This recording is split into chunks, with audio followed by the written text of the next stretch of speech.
Back when I was a kid, my favourite movies of all time were Back to the Future, Men in Black, and Ghostbusters.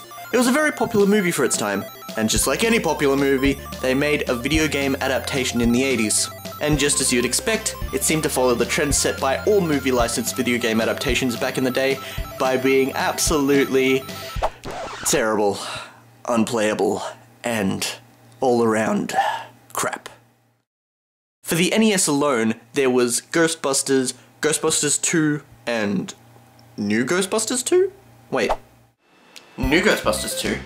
You mean it was so bad they had to do it again? Well, apparently. But would you believe that New Ghostbusters 2 is actually a good game? Surprised me too. But it was only released in the PAL region. That's Europe and Australia.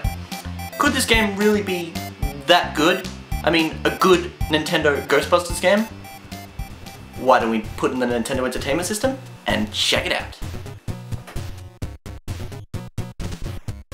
As soon as you start up the game, you're treated to an amazing 8-bit rendition of the Ghostbusters theme song. Now this is what I'm talking about! And would you look at this, they actually have all the Ghostbusters characters. Unlike the previous NES titles, where it was just generic people in Ghostbusters costumes. Or at least, that's what it looked like to me.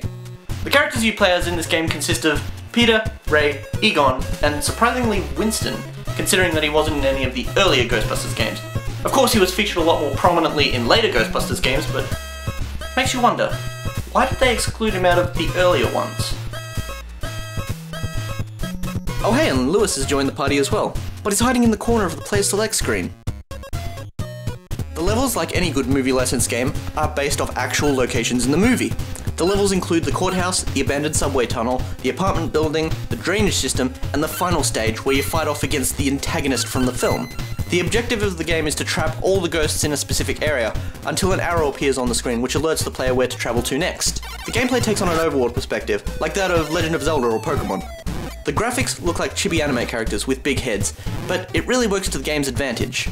The NES only offers a limited colour palette, so considering this, the contrasting colours complement each other, rather than negatively affecting the overall experience.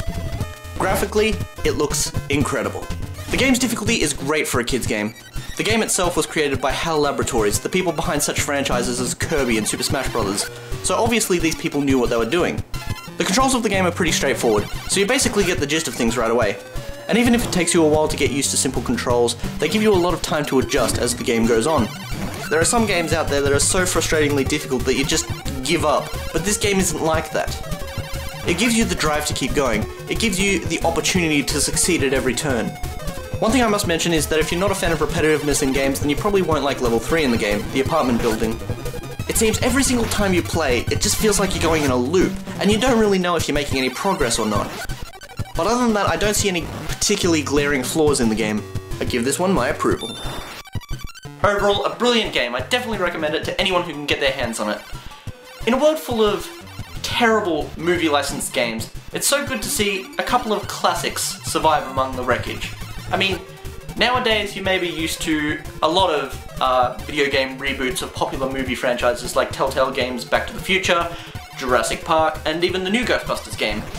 But it's important that we look back on the old days, when such things were so rare and few among the video game community. Definitely play it if you get the chance to.